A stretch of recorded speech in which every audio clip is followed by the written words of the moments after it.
தாய்க்கு அப்புறம் தாரம் தாய் போல அந்த குடும்பத்தில் இருக்கணும்.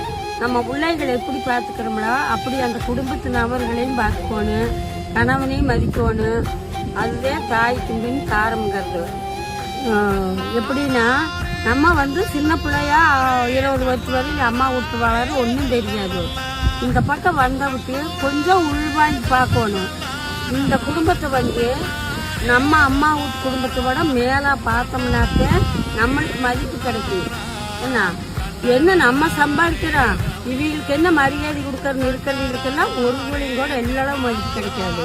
நம்ம எத்தனை லட்சக்கணக்கில் சம்பாதிச்சாலும் சரி, பொம்பளைங்க அந்த குடும்பத்துக்கு மரியாதை கொடுக்கணும். நம்ம பெத்த உள்ள எப்படி நம்ம பார்க்கறோம்ல, ஐயோ நம்மளுக்கு பெருசாகணும், நம்ம புள்ள நல்லா இருக்கணும்னு நினைக்கிறோம்ல, அதே மாதிரி மற்றவைகளையும் அந்த குடும்பத்துக்குள்ள நினைக்கணும். நம்ம வந்த உடனே ஒவ்வொருத்தரும் ஒதுக்கக்கூடாது.